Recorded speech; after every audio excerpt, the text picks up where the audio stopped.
Bon, bah, je pense que jusqu'à présent, on a quand même bien travaillé à l'intérieur. C'était pas sale, mais c'était pas propre non plus. En tout cas, on avait vu notamment sur le siège passager qu'il y avait certaines parties qui étaient quand même bien dégueu. Bon, il nous reste le siège conducteur, la moquette et la moquette ici devant. Et je pense qu'on aura fait, on aura terminé l'intérieur et, et peut-être une opération esthétique. Allez, on se retrouve tout de suite.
Alors, pour réparer ce siège, j'ai trouvé un petit kit de réparation sur internet.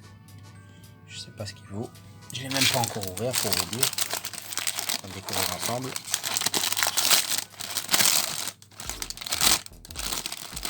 C'est vendu séparément et ça n'a rien à voir en fait l'un avec l'autre. Ça j'ai trouvé en surfant, c'est des petits morceaux. Ce sont des petits morceaux de du cuir adhésif. Bon, moi j'ai pris du noir parce que c'est du noir qu'il fallait. Voilà, il y en a plusieurs. Et ici c'est un petit nécessaire de couture. Comme ça c'est mieux. Voilà. Donc il y a plusieurs teintes de fils ainsi que des grosses aiguilles. Et je trouve que c'est assez bien fait, donc on va tenter de réparer ça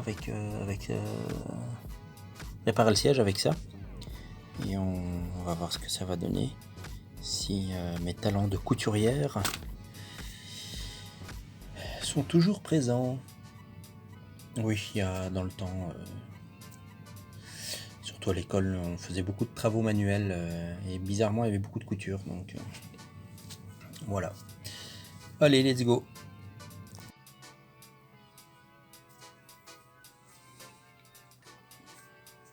Bon, allons-y. Voyons voir. Pas de jugement, hein. Je fais ce que je peux avec ce que j'ai.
C'est pas la meilleure des réparations,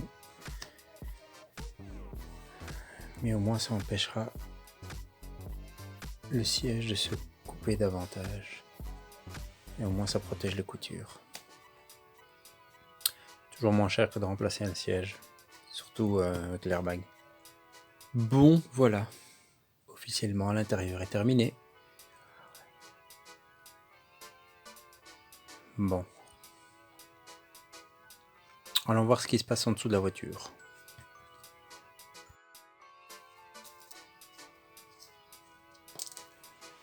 Je ne sais pas si vous aimez bien les chips.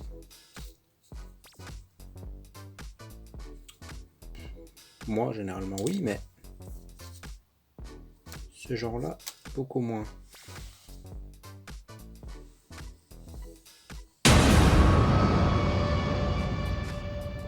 J'avais complètement zappé ce petit détail. Ça a vraiment une sale tête. Donc, ce que j'ai retiré, c'est des morceaux qui venaient tout seuls. Et heureusement, on voit que l'intérieur n'a pas subi de gros dégâts. N'a pas été fortement attaqué par la rouille. Donc, il faudra découper un peu plus. Juste au-dessus là. Il faudra découper un peu plus. Juste au-dessus là. Jusqu'à arriver à la partie qui n'est pas attaquée et ressouder une plaque. Je vous avoue que je ne m'attendais pas à ça. J'avais une crainte sur le train arrière, enfin sur la partie arrière de la voiture plutôt. Eh bien, mes craintes se sont confirmées. Et en plus, quand je vois la tête de l'essieu,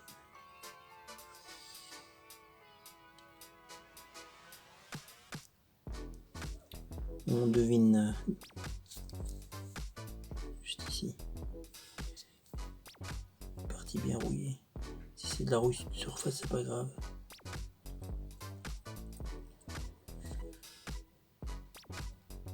Je sens que je vais avoir des mauvaises surprises en dessous. Je le sens. Bon. Je vais arrêter cette vidéo ici aujourd'hui. Et je vais